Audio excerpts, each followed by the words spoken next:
Hello， 大家好，我係 Spill.hk 嘅編輯白痴啊。開放式真無線耳機咧，近1-2年咧開始好流行。我自己咧其實都用咗相當長嘅一段時間㗎啦。一直以嚟咧覺得佢最大嘅優點啊，就係可以喺聽歌啊、睇片嘅同時咧，依然可以聽到外界嘅聲音，保持好無障礙咁溝通。但我最近咧睇一條 Bose 嘅影音 news 啊，發現佢咧竟然有一個好突破性嘅應用啊，就係將開放式嘅耳機嚟配合埋三巴，可以提供到更好嘅環繞聲效果。Bose 咧早前推出咗新一代嘅 Smart 三巴，就可以同自家嘅 Ultra Open Earbuds 咧配搭獲得個人環繞聲嘅功能啊。正好我本身咧就係 Ultra Open Earbuds 嘅用家，於是咧就借埋咧新嘅 Smart 三巴，試一下咧兩者配搭咧可以有點樣嘅效果啊！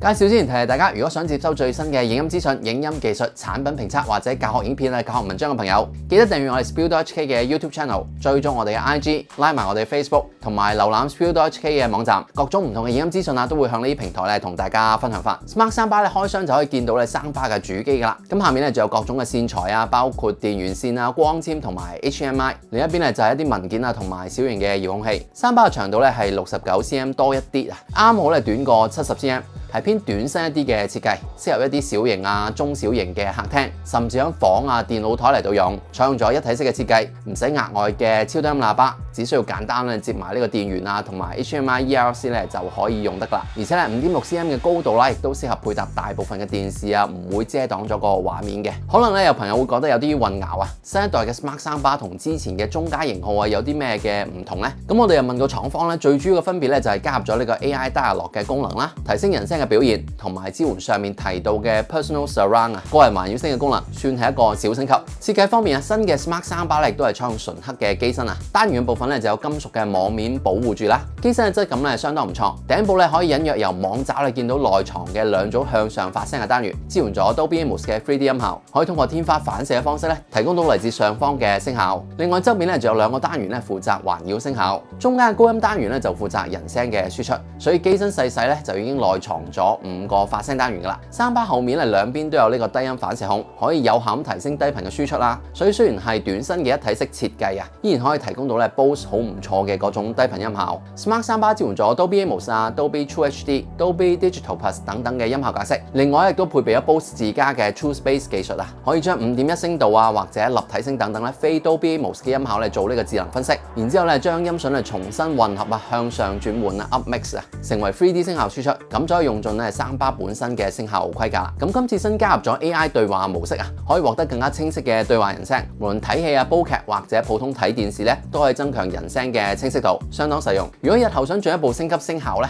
當然咧亦都可以另外買 Bose Surround Speakers 無線環繞喇叭700嚟到提升環繞效果，同埋 Base Module 500啊、700無線超低音，加強低頻輸出。而今次 Smart 三巴最特別嘅就係啊，支援配合 Ultra Open Earbuds 一齊輸出聲效，提供到更強嘅沉浸效果啊！開放式耳機咧可以聽到外界嘅聲音啦，當然戴住咧都可以繼續聽到三巴嘅聲效。如果再加埋耳機本身嘅聲效輸出嘅話咧，兩者結合埋一齊，到底嘅效果係點樣呢？下面講完點樣 set up 啊同埋接駁嘅部分咧，就會同大家詳細咁分享一下。Smart 三巴咧根基有一個好迷你嘅遙控器，可以揀翻順源啊同埋調節音量，亦都提供咗音樂播放啊、暫停掣同埋靜音掣，方便做一啲咧比較快速嘅操作。而更多嘅設定咧就可以通過 Bose 嘅手機 app 嚟到做啦。連接到同一個家居網絡之後咧，就可以直接用 app 嚟到設定翻。主界面咧可以調節三巴嘅音量啦，下面咧啟用更多功能嘅 menu 咧。入咗去之後就可以見到 AI 對話模式啦，可以啟用翻呢個加強人聲嘅模式。下面咧仲有語音助理啊、Chromecast 等等嘅設定，加入其他額外嘅 Bose 喇叭咧，亦都可以向呢度做翻嘅。響群組嘅 menu 入邊咧，就可以揀翻咧用呢個 Simple Sync 嘅功能啊，將其他兼容嘅 Bose 藍牙耳機啊或者喇叭加入到三巴嘅群組入邊，當中咧就包括咗 Ultra Open Earbuds 啦。加入配對好之後咧，主界面咧就會多咗個人環繞聲嘅 menu， 可以開啟呢個 Personal Surround 嘅功能啊。三巴同耳機咧會自動協同輸出聲效，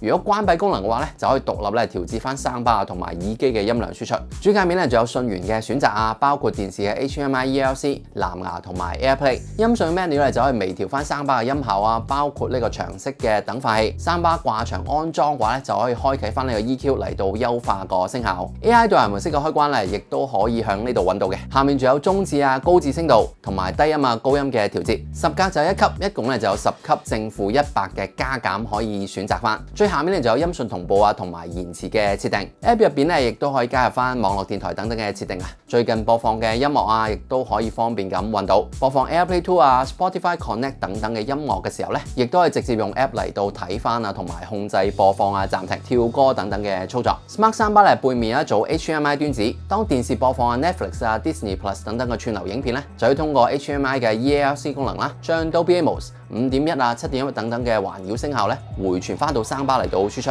電視啊只需要開翻 EALC 同埋 Dolby Atmos 相關嘅設定就得啦。接播啊同設定咧都好簡單方便。機背咧亦都提供咗光纖輸入，可以額外連接啊唔具備 HDMI 嘅器材，例如遊戲主機啊、機頂盒等等。另外機背咧仲有 IR 嘅輸入啊同埋 Base 輸出嘅有線連接啊。Smart Soundbar 咧就內置咗藍牙同埋 WiFi， 支援咗 AirPlay 2、Chromecast 同埋 Spotify Connect。無論 iOS 啊或者 Android 用家咧，都可以方便咁通過 WiFi 嚟到串流播歌。音樂播放功能啊都相當齊全。音效表現方面啊 ，Smart Soundbar 本身嘅人聲咧已經相當清晰啦，聲音嘅還原度咧相當好。開啟埋 AI 對話模式之後咧，電影入邊嘅對話咧會有少少獨立抽離出嚟啊，再推前少少嘅感覺，適合想要咧好聽清楚台詞嘅用家。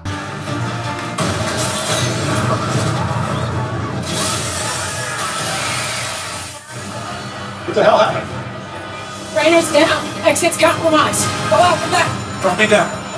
就算咧喺一啲背景比較嘈雜啊，甚至係戰爭片啊一啲大轟炸入邊咧，士兵嘅對話咧都相當清晰啊。而關閉 AI 對話模式嘅話咧，人聲同周圍環境聲咧會融合得多一啲啊，聽感上咧會更加自然。兩種嘅效果咧可以話各有優點嘅。低音咧一向就係 Bose 嘅強項啦，而 Smart Soundbar 嘅低頻效果，以一體式 Soundbar嚟講咧可以話係好強勁啊，而且咧冇嗰種咧好特意將低音啊推前嘅感覺，依然提供到咧好唔錯嘅擴散啊同埋包圍感。而本身咧就係量感偏多一啲嘅類型啊，延伸都會多一啲，同時低音相當有彈性，係好有咧 Bose 特色嗰種咧比較討好嘅低音音色啊。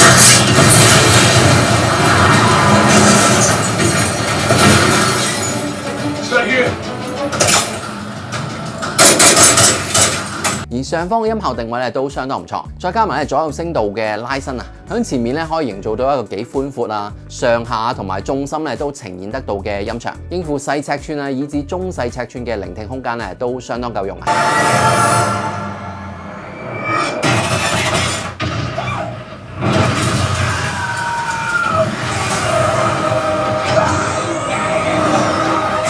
當然啦，一體式設計都會有極限嘅。如果可以加埋無線嘅後置啊、超低音會更加好。但係對於你加唔到呢啲額外喇叭嘅用家咧，今次用 Ultra Open Earbuds 開放式耳機啊，配合Soundbar嘅 Personal Surround 功能啊，就係一個相當有趣嘅方案啊。初頭連接好之後咧，以為耳機冇聲啊，直到一啲嘅聲效比較強勁嘅場景，耳機嘅輔助聲效咧先至顯現出嚟。呢種咧個人環繞聲嘅效果咧，大家唔好預期咧好強勁，配合適當嘅時候咧，響耳邊咧加翻少少咧同 Surround 近似嘅輸出啊。令到人更加有投入感，有啲咧俾電影聲效咧包圍住嘅感覺。將Soundbar主要集中喺前面嘅環繞聲效啦，擴展到左右兩邊，而且咧 Dolby Atmos 嘅上方嘅聲效咧，感覺上咧亦都提供到更實在嘅定位啊。如果想耳機嘅聲效再強一啲嘅話咧，其實係可以轉去手動模式嘅，咁就可以自由調節Soundbar同埋耳機嘅聲音比例啦。新一代嘅 Smart Soundbar 嘅售價咧就繼續係4999，有相當唔錯嘅人聲清晰度、音效包圍感同埋低頻嘅衝擊力，音樂串流功能咧亦都幾齊全啊！短身小巧嘅設計啦，對於聆聽空間細一啲嘅用家咧就好啱用。不過如果為咗個人環繞聲呢個功能咧，而要買齊Soundbar同埋 Ultra Open Earbuds 耳機，想要咧嗰種前後環繞聲之類嘅效果咧，咁就冇必要啦。因為加埋耳機咧，只係加強咗音效嘅包圍感啊，同埋成個沉浸感。如果大家同我一樣啊，有 Ultra Open Earbuds 想入手Soundbar嘅話咧 ，Smart Soundbar 咧會係好好嘅一體式Soundbar選擇啊。如果想買 Smart Soundbar 又正好想買開放式耳機嘅話咧 ，Ultra Open Earbuds 咧亦都係依家係其中一款音質最出色嘅開放式耳機。而且聖誕啊、新年呢段時間咧 ，Bose 仲有推廣活動啊，除咗Soundbar加埋超低音會有優惠之外，買 Ultra Open Earbuds 咧都會有優惠價嘅。兩者夾埋一齊咧，又可以用到呢個 Personal Surround， 咁又多咗一種玩法。而呢項功能啊，的確好有潛力啊，就睇 Bose 之後咧點樣發揮佢啦。好，今次條片就到呢度，中意呢條片嘅朋友記得 Like、Share、Comment 同 Subscribe，我哋下條片再見。